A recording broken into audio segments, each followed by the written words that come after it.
Hello, MotoAmerica fans. Welcome to this latest edition of Off Track with Carruthers and Bice. I am Bice, joined by Paul Carruthers, our communications manager, and we are excited to talk to Mr. JD Beach. Has kind of done it all and not really said it all, but he's kind of there. You know, he's been around a little bit, and we haven't talked to him in a while, which was kind of weird because we do like to talk. Has it been 2 years? Yeah, it's been a while. And we thought, I think I told JD earlier, I was like, you know what? I felt like we needed to give you a little bit of time to acclimate, but we should have just been talking anyway. So JD, it's been a while. We got a lot to talk to you about. And let's start with the fact that we're at WeatherTech Raceway, Laguna Seca. I think it's a track you like. Tell us about it. Yeah, it's a track that I honestly used to hate. I hated being here. It always made me mad because I came here in 2005, the first year they came back here for the GP series, and so like I fell in love with the track. It was so cool. I wasn't racing then, and then when I came back here, I guess 2011 was the first year I raced here. I hated it. I struggled so bad. But I was so upset that I couldn't do well at this track, and so I finally figured it out in maybe 2013 or 14, and ever since then, like, it's been a track that I love racing at because I had to like really figure it out. And this track doesn't suit my style because I like to charge stuff, and this track, as soon as you start trying too hard, you go slower. So it's been a track that in the past I've had a lot of success and I've enjoyed here a lot, and it's cool for me that I kind of conquered it. Mm-hmm. There's a lot of guys that haven't liked it for some reason or another, and I think a lot of it's like the pressure of, like, this is one that you should do well at because people take notice of it, and I think that just put a lot of pressure on some people, and they really, like, I don't think Mladen liked it, and I don't think Hayes particularly likes it either. Really. No. But you really feel like coming in here, it's like, okay, the eyes of the world are kind of looking at it, Yeah, no, for sure, and for me, this track has so much history just because watching Nicky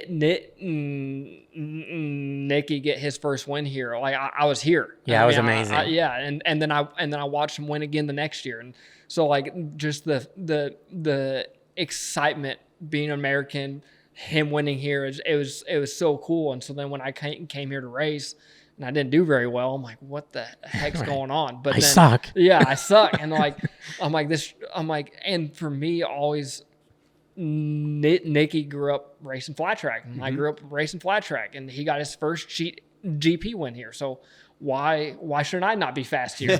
But it took me a little while. Yeah. What are your favorite things about this track? I think for me, this track, turn 2 is really cool. I mean, I guess people might consider it turn 1 or whatever, but coming over the hill on the front straightaway down into turn 2, it's so fast. It's downhill. It's a left-hander, so it's a lot of fun. And turn 3 and 4 is tricky because it's a flat right-hander, and so it's something that entices you to get in there, but you get in there a little too deep, and you'll lose the front. So I think the start of the lap here is really important, and you get the first 3-4 turns right, it kind of just builds in going up the hill. So it's really important, I think, to get turn 1 through 4 correct to really get your lap going. John Kaczynski always told me that, what's the corner after Rainey, 11? 10. He always said that that's the corner that separates the men from the boys, but it separated me last year because I threw it down good there. You're a boy. Last year I was, for sure. That's funny. Well, I was talking to Claudio Corti earlier today, and I'm not just dropping names. I happened to ask him about it because he won here and he was second here back with HSBK on an Aprilia back early days of MotoAmerica. And, he'll call him as he sees him, which we like all you guys to do. He hates turn 1, turn 2. He hates it. He said, it's like, I don't even understand it. And you're cool with it. Maybe it's because it's a left and you're a flat tracker. I don't know. Yeah, I don't know what it is. I mean, for a long time, I hated the whole track. And then, but I think maybe it is a left-hander, so it kind of helps me a little bit. But I think just as a kid, I remember watching turn 1 and turn 2 here, and the sound of the GP bikes and stuff. So I just brings a lot of memories back. Yeah. Do you like the corkscrew? I do. It's funny to me. I don't think it's nothing crazy. Right. Like watching it seems Yes. crazy. If you walk the track, it seems crazy. I got lucky enough during one of the GP weekends. I got to do the pace car, and in the pace car, the corkscrew is scary because it's so blind with the hood of the car. So, but for me on the motorcycle, it's just another turn. Okay. Yeah. I've heard that. If you do it, it's different than seeing it because it certainly is incredible. It looks like you lose your stomach up into your throat somewhere coming over that thing. Does it feel like a roller coaster at all? Not really. Yeah. No, it doesn't at all. It's weird. It's especially as a kid watching it, like it seemed like it just drops so far. And like even when I watch videos of it, it seems like the bike's just G out right there. But when you're riding it, it's not that big of a deal. To me, the sketchiest part is before the corkscrew. Like when you're coming kind of cresting that hill and then you got to set up for the corkscrew and you're going pretty fast. That seems more difficult than the actual corkscrew. Yeah, that turn got me in 2019 when I did the World Superbike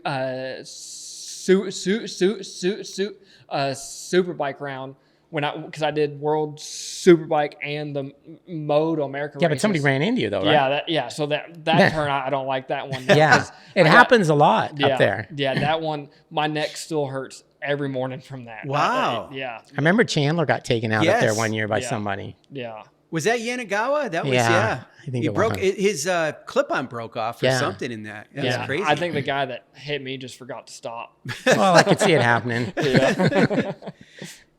So we got to talk about your transition. You're a Honda rider now, and been doing great this year. You and Hayden Gillim. Hayden's on a proper superbike. You're in Superbike Cup on a stock 1000 spec bike. They're both CBR 1000 RR Fireblade SPs, and there's a lot of comparison between the two. I think you're currently leading Superbike Cup right now, so we're going to hope that you continue to get that $25,000 at the end of the year. That'll be nice to have. What's it like to be back on a Honda? Because you have raced Hondas in the past. Yeah, it's really cool. I mean, I started my pro career on Hondas, and they actually helped me when I was a kid too. And but from the beginning of about round 3 or 4 from 2009 to now, I've never raced a Honda. So it's really cool to be back on one. And it's kind of, by no means am I done racing, but it's cool to kind of come full circle with my career. And coming into this year, it was like I didn't know what I was going to do because Tyler's was going down to one rider. Last year was not the season I thought I would have, especially after the 3 rounds I filled in 23 with the tack bike. I mean, I got podiums and a win, and then last year I think I got 2 podiums. And other than that, I think I don't even know if I finished in the top 5. Like I crashed a lot, and so at the end of last season, I thought maybe I should just be done. Like maybe I've lost it. Like maybe I don't know what I'm doing. Like I couldn't figure out why I wasn't doing what I knew I could do. And luckily Hayden did amazing last year and grew this whole program and he I mean, I guess offered me the ride or whatever, but we talked about it and I think at first he didn't want to say anything to me about it because he didn't think I wanted to race stock 1000 just because, I mean, I've raced super bikes, super twins, and flat track, the 600 class. So then when it kind of worked out, I think it's been one of the best things for me because it's been no pressure. Honestly, when I first started testing the bike, I feel like I wasn't riding that great, just nervous. But now, like, I feel like at home on the bike. So it's been an awesome year, and we're halfway through it. Yeah. So it seems like it's Hayden's team, right? I mean, he's built this thing and you're on there this year. You're also like brothers. Do you negotiate with him for what you get, or you? I mean, do you sit down at the table with Hayden and go, "This is what I want," and he goes, "No." I mean, not really. I mean, of course, we're super close, and we've been around each other for 25 years now, something like that, and it's never racing. It's our job. We need to make money, but it's not about the money. But also, Hayden knows contracts that I've had, and not that we've talked about money, but he knows what I expect from a program and from getting paid and stuff, and and and honestly, it was Hayden told me what the program was and what the budget was basically, and I was okay with doing it because seeing what he's done and what he's built and the stress he's gone through, but coming back racing and seeing Hayden grow up, because I've known Hayden for a long time, and Hayden wasn't always the grown up Hayden, and Right. so to see the effort that he has put in and gone through, like I was okay with doing it because I want to be a part of it and help grow it and see him be successful, not only on track but off track as well. Okay, so you do Superbike Cup and you're 34 points ahead. You've won 7 of the 8 races. You had a DNF in race 1 at Road America? Road America, yeah. When you race in those, for those that don't know, Superbike Cup is kind of a class within a class for guys who race stock 1000 spec motorcycles and Superbike. When you're in that race, are you thinking about beating Superbike Cup guys, or are you trying to just go as fast as you can and beat as many, and you want to beat some Superbikes? No, I want to be up front. Like I know the spec bike that I'm on is not it. Unless something crazy happens, I'm not going to win the race. But those are the guys that I want to race against, and of course, I want to beat the Cup guys because that 25 grand at the end of the year will be awesome. But I want to finish in front of the Superbike guys, and like on our program right now, there's one Superbike, one stock bike, and of course, like I'm not going to take Hayden's spot, but I want to prove that I should be on one too, and to do that, I need to get results on the stock bike, and of course, the team needs a little bit more sponsors and stuff, and so if we can have a Superbike in the top 4, top 5 with him, and me right off the back in 7th or 8th or whatever consistently, and maybe a few guys break or whatever, I can sneak in a top 5 here and there. I mean, that's what I want to do, and when I line up on the grid, I'm trying to race the guys in front of me, not behind me. Can you tell that we saw HRC guys at the last round? Can you tell that Honda's getting more excited about it and are willing to put more in and maybe put more value in the program than what they've shown before? I think so. With the HRC guys being at the Ridge, I mean, they were all Japanese. They were all from Japan. And going into the weekend, I knew they were going to be there, and I figured it was going to go 2 ways. They were there because they had to be there. They're paid to be there, so they're just going to sit there, do their job, but not put forth, and just after the weekend go back home and say, hey, we did our part.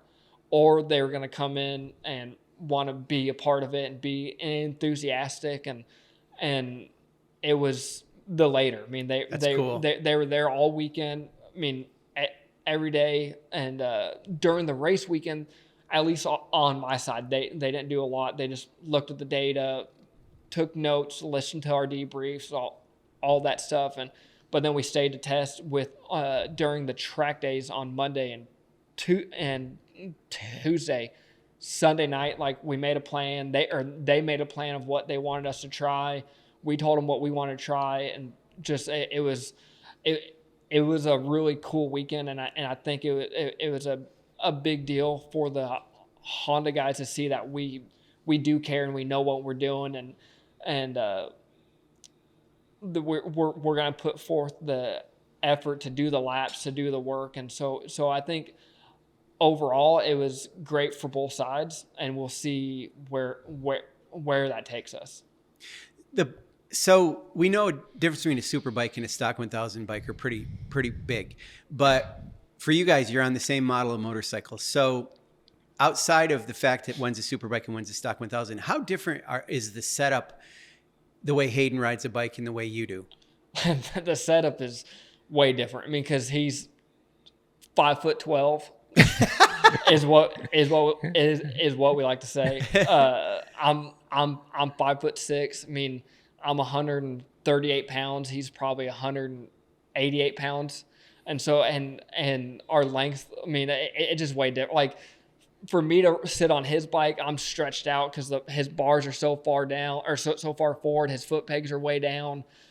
He has the normal seat on it. For me, I've got a piece that my mechanic Josh made. He 3D printed a seat bump that's probably like this far. Or like Hayden can't even sit on the seat because there's not enough room. So like, just that is wow, is completely different. Yeah. So with it being so different, do you guys share information? Do you talk to Hayden and help him, and does he help you with anything?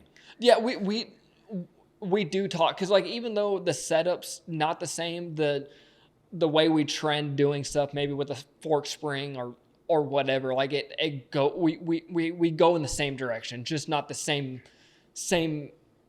numbers and stuff. But and like, I think we talk a lot about riding or lines and stuff like that, and so it's been a lot of fun being in the truck with him. But then also, like, we both kind of shut it off too. So like we do what we need to do, but then we can be the brothers, basically. Yeah. Do you remember a few years ago in Supersport? I don't remember what round. I want to say it was Barber, but you and Hayden got pretty mad at each other. Yeah. It was Barber. Yeah, it was Barber. It was Barber. Is that the only time that something like that's ever happened? I can't imagine it is. I mean, we've definitely gotten mad at each other like brothers would. Barber was something that there was a lot going on outside of what happened on the track. And so it was a tough weekend. And then that just kind of put the final straw on it. And it was the last race of the year. And it was a lot of stuff. But then, I mean, everybody can go back and watch the press conference when I got mad and dropped the mic on him and stuff. And now, I mean, now we laugh about it. But like, I bet an hour after the race was over, like, I just walked up to him, he walked up to me, we gave each other a hug, and like, it was over. And That's cool. I played golf with him the next day. Yeah. And I was like, holy crap, what's this going to be like? Yeah. And we had a good time. Yeah. And we kind of goofed on it. We made a little video and stuff of you trying to hit him with a club. I think, like, because they always say, like, you want to beat your teammate, but when it's a family member, like, you want to see them do well, but you want to beat them too. Yeah. So like, I think it's almost worse than wanting to beat your teammate. Yeah, I think you're right. Yeah. Absolutely. Of course, then you guys were on two different teams. Yes. Yeah. Yeah. This is different now. And of course, you're on a different bike. My gosh, if you beat Hayden, and I'm just saying, and stop, that would be, oh man, I wouldn't go home, JD. You know, he would have to have, yeah. Yeah. But it's interesting how you said, like, you've known you've known Hayden a long, long time, and he's kind of in charge a little bit, and you do defer to him somewhat. Yeah, I mean, when I can get him to answer the phone, I mean, I got questions for him. But no, it's been really cool. And like, there's other guys on the team that like I'll ask stuff to, but like, no, I mean, Hayden has taken charge with what he's supposed to do, and he's definitely learning a lot. And I think there's some stuff that he wasn't expecting that he was going to have to deal with, that he's dealing with, just with setup stuff or getting cases of water on Thursday because the team needs stuff to drink when we're setting up and stuff like that. But it's been it's been really cool. But also, like, when we're at home, I think both of us kind of just try not to always bring stuff up because like there's work time and then there's our time. Yeah. That's good that you can balance that. Yeah. That's really good. He's gotten a lot better with the phone, by the way. Because, like, coming into this event, I had him do an interview. Yeah. And I thought I was going to have to play the JD card because I always, if I don't hear from him, I text him and then he gets on him. Yeah. But he got back to me. Yeah. So. Well, it's funny because today his wife texted me because she couldn't get a hold of him. So when we're at home, if I need to get a hold of him, I call her. Yeah. And then when we're at the races, because she's not here this weekend, she'll call me and then I can tell him to, Hey, whatever works, right? Yeah. We talked, this is a little side thing. We talked about this a little offline, but I want to bring it up because you mentioned about the family and Hayden, Summer, and Stone, and what's the daughter's name? Ellie. Ellie. Yeah. And then Frankie Lee's got a couple of kids, Yep. and your Uncle JD. And you're really, really enjoying that. And I'm not saying I didn't expect it, but you really do dote on those kids, and they really do pay a lot of attention to you. That's got to be a real source of joy for you, isn't it? It's amazing. Like, I mean, not that I didn't like kids, but I just never really been around kids. And so, like, I mean, when fans would walk up with their kids, like, I'd interact with them and stuff, but I just never thought like I would love some little kids as much as I do. And like, I miss them when we're gone, and it's so much fun. And but like, I also have the fun side where I can spoil them, do whatever. And then when they're mad or they've peed their pants or whatever, I just give them right back to the parents. But it's been awesome. And like, for me, racing has always been my life. Like, it's been such a big part of it. And for me, it's always been hard to not live and die by my race results. Like, that's how most racers are. Like, if you have a bad weekend, your life's over. Yeah. But it's refreshing, and I think it's going to help, even though they're not my kids. Like, when I go home, it doesn't matter if I won the race or I broke. Like, they are still just excited to see me, and I'll take them to the park and spend time with them and swing on the swings and stuff. So it's really cool to see how, like, as a kid, you don't have worries, and like, they just fully enjoy life. So it's really cool to experience that. And and it's unconditional love, which you get from, dogs are unconditional love. They just are always all about you. Yeah. So I want to ask you real quick back to about Tytler's. When you look back at that, I'm never sure how that team goes to the point where I don't know if you're not racing for them because of a performance thing or because they just wanted to change something different. What's your take on it? Do you think it was you're not racing for them anymore because of how you did last year? I don't think so, because I think if that was the case, they would still have two bikes. Okay. And my time there last year, other than the race results, were great. I loved all the guys I worked with. I was lucky enough to get to work with some really good guys on my crew, and my biggest regret is letting them down. And it was hard, because it got to the point to where when I'd get off the bike, I saw they were disappointed, but not because we didn't do well. Like, I think they were disappointed just because they were putting in all the work they could. They knew how hard I was working, but we just weren't getting the results that we were hoping for. It's got to be demoralizing. Yeah. Can you say, was there anything about that particular bike or anything about it? Or was it just a weird karma situation? Yeah, is it a lot different than the Yamaha? It is a lot different. It's a lot different. And I think that it was a mixture of things. Like, I think my expectations coming back in might have been a little too high, because I didn't road race for 3 years.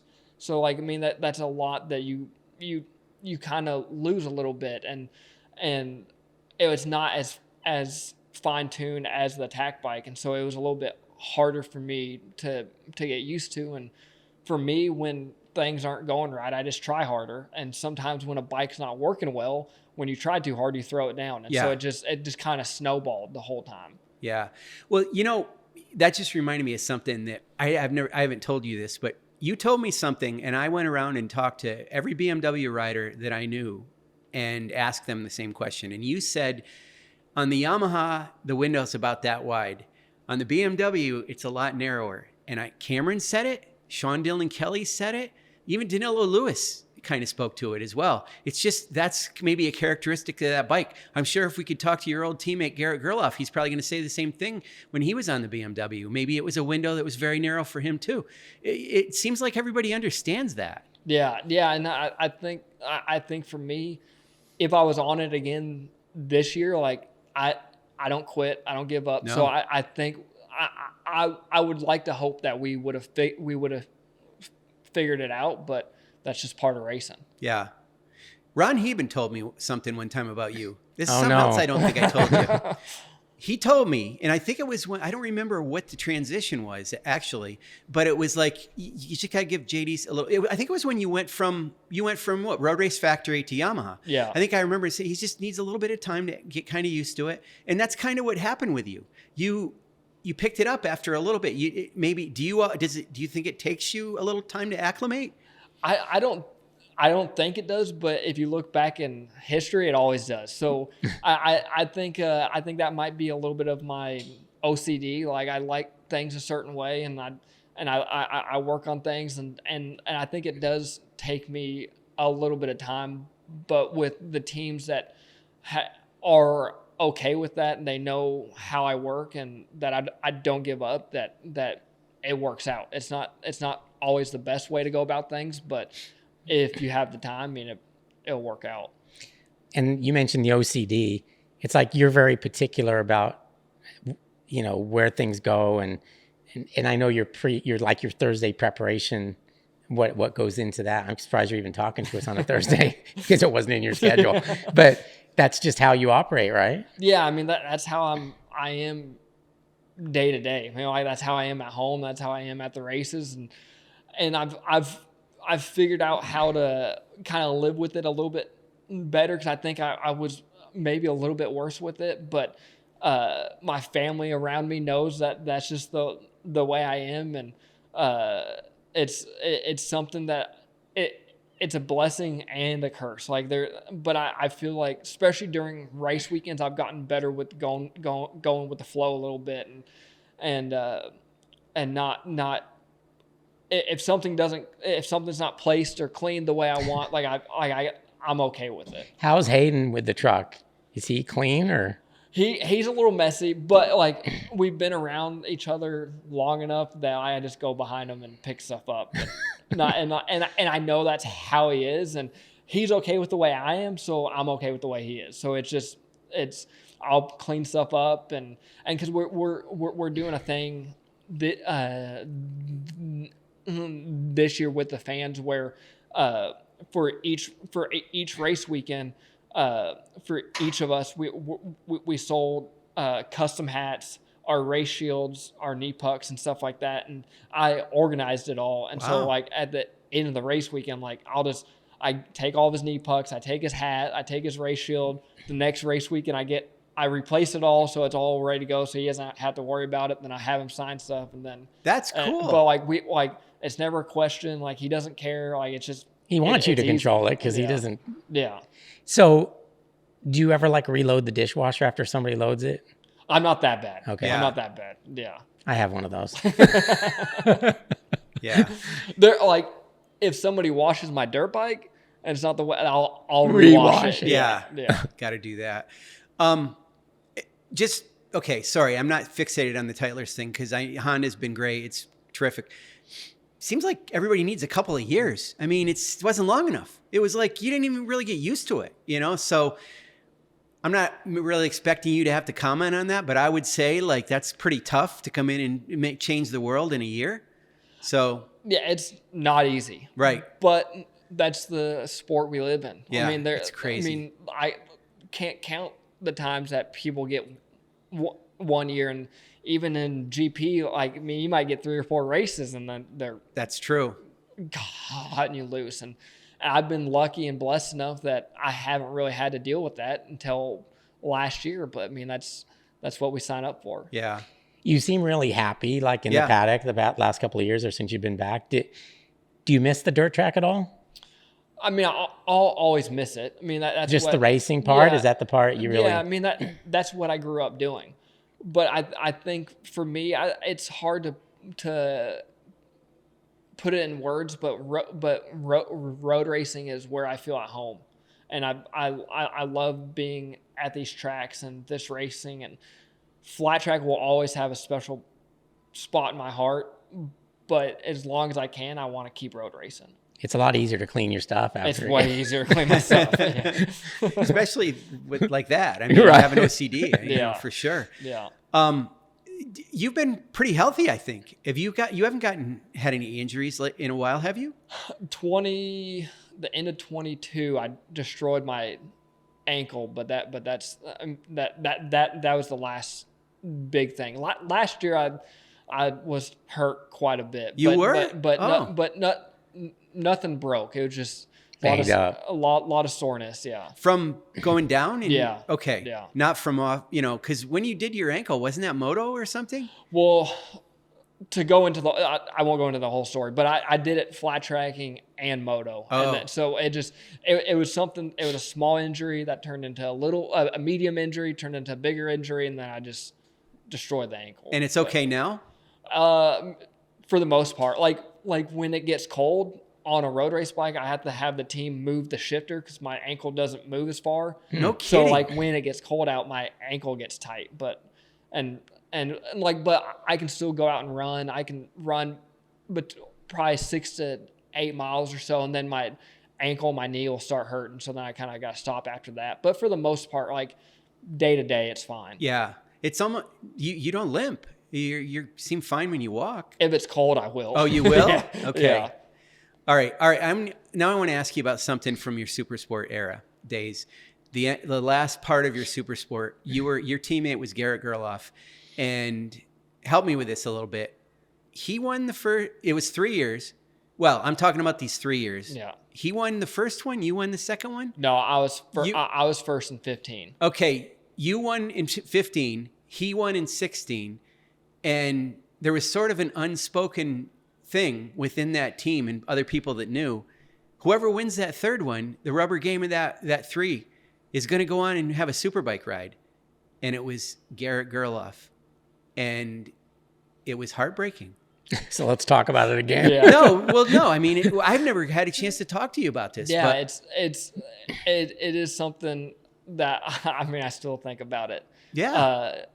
Because going into 15, I'll keep it short. But in 14 was when I got the ride with Yamaha and Graves, and it did not go well. Right, and Ron Heben said, give him a year. Yeah. Okay. And then in 2015, the first year of MotoAmerica, we were at Coda, and I won the first race, and like it blew my mind. Like I was so happy, and I think that's all I needed. I needed to win that first one just to get the ball rolling. And in 2015, I had a great season. I think I won 8 races maybe.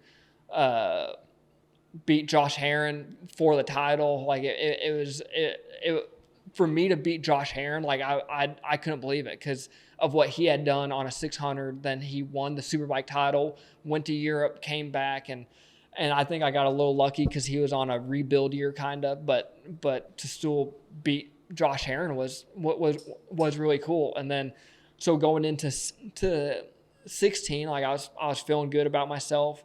But Dunlop came out with a new rear tire. That's right. And so they went from the 200 to the 180, and it didn't fit my riding style. And so the beginning of the year I struggled because I like to turn the bike with the rear tire and you just couldn't ride it that way. And VIR, which, I mean, you can always go and say if, whatever, but VIR, I messed up, picked rain tires, and it dried out. And You had a good couple of laps, though. I had a good couple of laps. First couple of laps were good. And that, not to put too heavy an emphasis on it, that was your decision. For the most part, yeah. Okay. Yeah, it was really weird because that was when a storm came blasting through. Yep. Our semi truck, the tent got ripped off of it. I remember that. And that truck was Chuck's. Like it wasn't Yamaha. That was Chuck's truck, and so that was his baby. Yeah. And so normally it would have been a group decision, but it was just chaos. And so I at the time the track was wet, so I'm like, let's just go with rains. And it was just a mistake. But I don't think I got any points that race, or maybe got 1 point. I don't think I got any points. But so fast forward, once I figured out that rear tire, I went on a run and started winning a bunch of races at the end of the year. And it basically came down to the last race of the year, or the last race weekend of the year.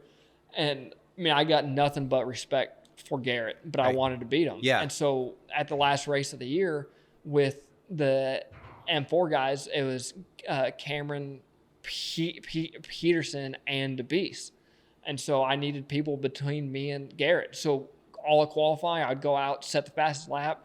Then I'd find those guys and try and tow them along because I wanted them to out qualify Garrett. But then it came down to, long story short, I won both the races, but I lost the title by 4 points. It's unbelievable. Yeah. And so, I mean, but that's just racing. Like, and timing's everything too. Yeah. So then go into 17, I have one, Garrett has one. Did anybody tell you won one, you won the other? Okay. Did anybody say anything? No, but it was kind of unspoken. Like, no kidding. You kind of had the sense, and wow. So it was whoever won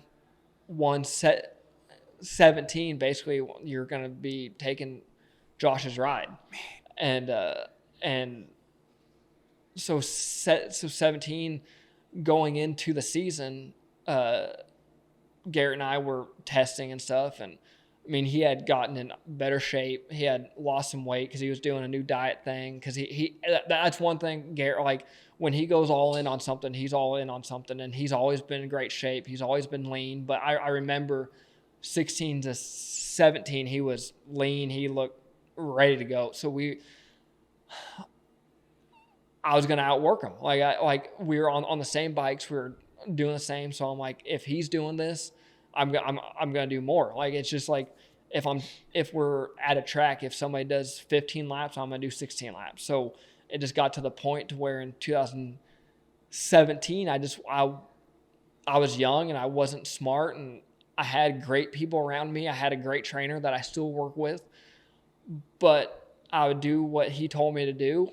I would pause my Garmin. I'd upload the ride, and then I wouldn't start the Garmin again. I'd go ride for another hour. Wow. So, and then on top of that, Garrett had lost a bunch of weight. He got leaned out. So, I mean, I was already small. I mean, I'm small now. And by the middle of the race season, I was 20 pounds less than what I am now. So, like, I mean, I was 120 pounds. Oh my gosh. And it just got to the point to where I had no energy, no power, and I was still getting second and third, but it just wasn't, when Garrett's winning all the races, it wasn't enough. So it was to me, and I think he ended up beating me by 40 points or something like that. Like, it was a big chunk. So I didn't get that ride. I didn't get that title, but I can say it was my fault. I mean, I tried to work too hard. Well, looking back at it, what would you have done different? Not trained as hard? You overtrained. I overtrained, and I didn't eat. Like, I mean, I'd go the whole day without eating. And like, I'd be out on a bicycle ride, and like, I mean, you know, Paul, I mean, when you're out on a bicycle ride, you start to bonk, and like, you want to eat something. Yeah, you need like blood sugar or something. Yeah, I just wouldn't eat. Like, I got like, because I would tell myself, I'm like, well, the ride's almost over. I'll just eat when I get done. Then I'd get done riding, and then I just like, oh, well, dinner's in 2 hours. I'll just wait for dinner, and then I would eat. I would eat. And it seems like you can get past that initial hunger. Yeah. And then it kind of goes away. Yeah. Yeah. And like, but I hid it from everybody. Like, nobody knew. Right. Like, even my family and stuff. Like, we would go get ice cream. Like, I would go get it, but I would just want to eat it or whatever. And luckily, my trainer, because he lives out here, he came to Sonoma, and like, he, as soon as he saw me, because like, I mean, I was skinny, and so we got the ship changed directions, but it was too late. Wow. Do you look back at that season as being the toughest one you've had, or are there other ones that you would count as being even more difficult? I don't. I mean, there's probably been. I think last year was probably worse than that one. Right. Like, I mean, it just came down to, like, I wanted it too much, basically. And like, I can live, or I can go to sleep at night just knowing, like, I messed up, but I'd rather work too hard than be lazy. Yeah. And there was some hard years, obviously, trying to make a Yamaha dirt tracker competitive. Yeah. I mean, that's a different kind of hard, right? Yeah. That was crazy during that time period. We talked to Tim Estenson about that, and basically you had told us one time the bike's got power, you just can't get it to the ground, and now it's like complete transformation. I mean, that bike is unbelievable now. That's the bike JD built. Yeah, I was going to say. I mean, I wouldn't say I built it, but it's really cool to have had been a part of that, and like that was something that was hard. Like, it was a little at the start of it. It was a little overpromised, I think, but not because it was a little over ambitious. I think. I mean, it wasn't because there wasn't people working hard or whatever. It was a little harder than what we all thought it was going to be. But to see what it turned out to be, and to know, I feel like I had quite a big part of it. It's really cool. Yeah. This is down the road. It's year to year for you. You never really know, right? But maybe, next year, I don't know. But at some point, I mean, you're always going to be in this paddock, aren't you? I mean, I hope so. Yeah. I mean, to me, I love racing. I love being at the track and the day-to-day stuff when we're here at the racetrack. Like, I love seeing the fans. I love seeing people. I love seeing you guys. Like, I love being around. And so the racing part is a bonus, but for me, I hope I can race as long as Josh Hayes. Like, I mean, yeah. It's just something I love doing. But whenever I am ready to be done, I would love to be a part of helping the series or helping riders. And at the moment right now, I feel like when I'm done racing, I would love to be a trainer, just because I have learned a lot and I know what too much is. But that way, whenever I'm done racing, I can still do the stuff that I enjoy, like riding a bicycle, riding a dirt bike. But I don't see myself going away from the series, and I hope that's one reason why I want to help as much as I can build the series, because I want there to be something for the kids that are coming up now, but I want to be able to be a part of it too. I think that's a good spot to end. Yeah, I think so. Yeah, I mean, JD, you're just a fixture in this paddock. I want to say one thing about Hayes, and I think you know this. I don't know if you guys have talked as much lately, but man, he's one person that's always said a lot of stuff about how much he likes you. I mean, you guys are pretty close in a certain way. Maybe it hasn't been that way as much lately because there's so much with him going on too. But he's always talked about you as being like really the guy. So to the point where he didn't have anything against Garrett, but I think he wanted you to be the one on that bike. Did he ever tell you that? No. That's one thing that has always been great about Josh is, and I feel like I'm kind of at that point too right now. Like Josh did start a lot later than me, but we both had success in our 20s, but we've been lucky enough to have success in our 30s, and I feel like your perspective of life changes a lot as you get older, and so to have the perspective that I have now and understand what I'm getting to do, Josh was there when I was younger, and so he's always been a big help and always would take the time for me. So I'm appreciative of that and grateful that, and of course, I mean, I'm no Josh Hayes. I don't have a Superbike title. I've only got 2 wins, but to kind of be able to play that role a little bit for myself now and try and help guide people is really cool. Well, not to look past this weekend, but one of your wins came at VIR, which is where we're going next. So that'll be, a scene of you maybe repeating that. So it'd be cool. I know not in Superbike, but you can certainly stock 1000. And I don't know, who knows? Maybe you can win it on a stock 1000 bike. Matthew Skoltz did it at one time. I know that was a different world then, but yeah. It's always a carrot that you've got to keep going for. And you must feel something about that track when we're going to get there, as much as you like Laguna as well. Yeah. I mean, like I said before, that was one of my worst races of my career, and it was one of my best races. So 100%. It's and I haven't been back there since that day, since I won in 2019. So it's going to be really cool to go back there. That's cool. And just choose the same tire as the guy on pole. Exactly. Yep. It's easy. I know. Yeah. Man, it's been great to have you on, JD, again. Thank you, guys. Yeah, thanks. You. And good luck this weekend with everything. Thank you. All right.